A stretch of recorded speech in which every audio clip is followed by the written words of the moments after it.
Trump says he's not ranting, but this press conference was a great example of a speech littered with all the things that he's been focused on for a long, long time.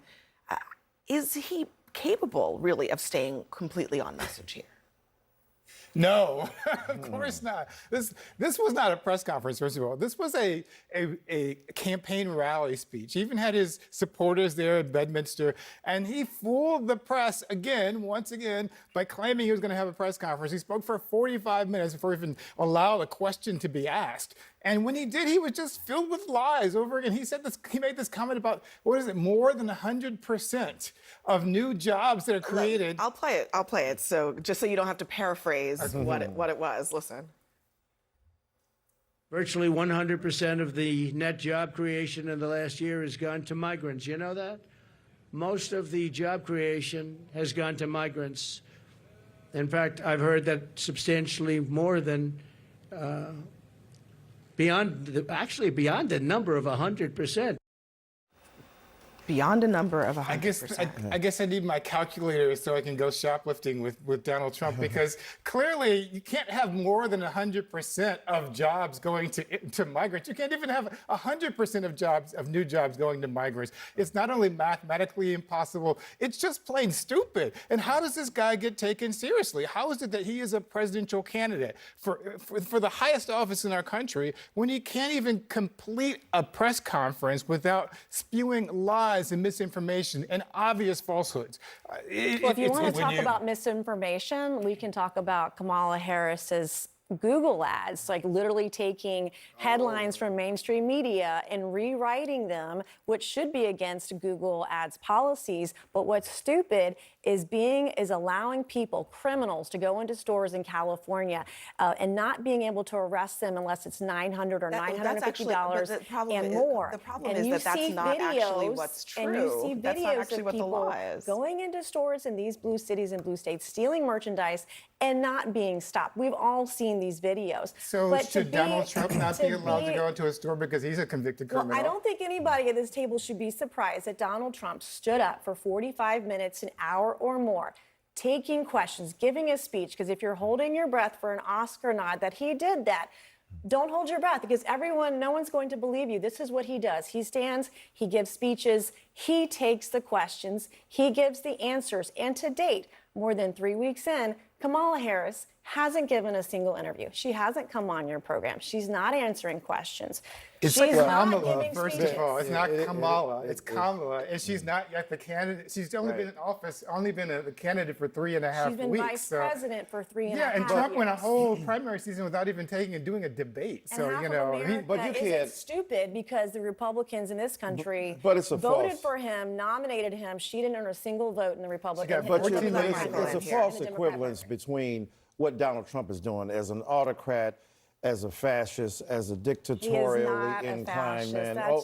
The man's aspirations are huge. But the point is that Donald Trump has lied so repeatedly that we normalize his mendacity, his misogyny, his hatred for the ordinary citizen who happens to think logically about these issues. Now, he's got a whole bunch of stuff from the stores up there. He doesn't refer to it. His economic policies are vapid. They are empty. He has nothing to say to these people. She has no policies on her website at all. She's got more pronouns. She's at 9 Donald pronouns Trump on her website. sits there and tells lie after lie, and he gets normalized by good people like y'all who don't call him out on his bull. Kamala Harris has more pronouns on her website than she does policy. The only thing she has on there is donate. She's running a Seinfeld campaign. The show is about nothing. No, absolutely. And she's winning, right? She's not winning, actually. She's aided and abetted by mainstream media. If you saw the headline by a neighboring network a couple weeks ago, when Donald Trump came out with his no taxes on tips policy, all of the headlines on mainstream media were derogatory. Kamala Harris comes out with her no taxes. Kamala Harris comes out with her policies on no taxes on tips, which is Donald Trump's policy, by the way. All of the headlines on mainstream media were positive and glorious and thoughtful. I guess y'all are standing up for him because he didn't say any of this today. Well, everything you're saying is nothing he's ever said. One of the things that we learned about her policy that she's going to roll out is support for a ban on price gouging. Now, I think reasonable people would ask, what does that mean? What does that really mean? And how is the government going to be involved in it? Here's Noah Rothman in the National Review. He describes this policy as a rank pander to the economically illiterate. And despite the presence of many who fit that description in Congress, they understand that allowing the executive branch to functionally set prices is a brain-dead idea that would only hurt consumers in the long run. I mean, is this just a ploy? Because it sounds kind of like it. Well, look, you know, if you like it, it's called good policy. If you don't like it, you call it pandering. But is it really policy? I mean, price gouging?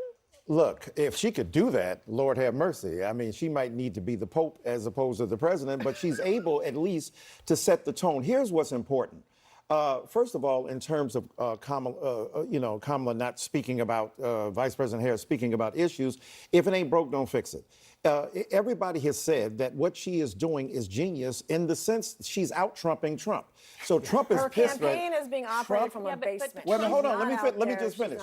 Trump is being undermined by Trumpian-like politics in the sense that what she's done is, I understand when I'm going to speak, I understand what I'm going to say. She's going to form her policies and she's going to articulate them. Now, whether we agree with them or not is another thing. The point is the strategy is not backfiring on her. Number two, in terms of polls, the polls are a statistical dead heat. You say that means that she's losing. I'm saying for Donald Trump to have already been president once and coming back with the same reruns, Donald Trump is in a very vulnerable position. Talk about rerun. Kamala's. You had it right. You almost got it. I will say Kamala's name any way that I want to. No, but you mispronounce her and you also misjudge her. I just did, and I'll do it again. Mispronouncing her name. That's a refusal to acknowledge her humanity.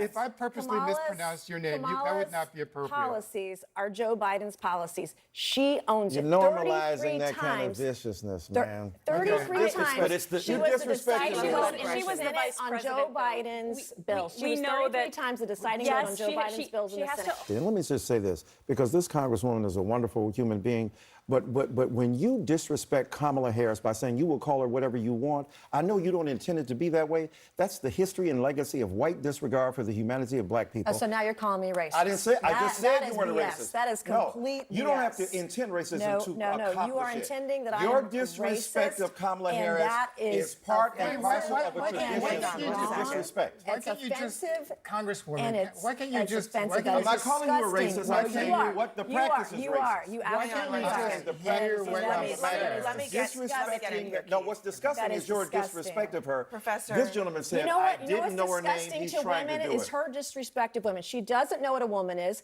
And if 25 years ago, white women don't have the ability to tell black women who paid the price of blood to make this country what it is, to tell them they're not real women. 25 years ago. They care for your babies. 25 years ago, I became the first woman to graduate from the Citadel, the Military College of South Carolina. I fought my way through it. So pronounce her name right. Let me actually pronounce her name right. Kamala Harris, if Kamala. I were a man, You said I will we don't call say you Nancy anything that I Nancy. want. It's Come on, Kamala. it's You're Kamala. doing this on purpose, Congresswoman. That's disrespectful. Just a second. You can't expect people to If respect a your man service put on if a you don't skirt respect and walked hers. that stage 25 years ago, she You're a would have white said woman it. She would have disrespecting a taken black that woman. That is achievement away from problematic. women. I agree. Dyson, That's let me get disgusting.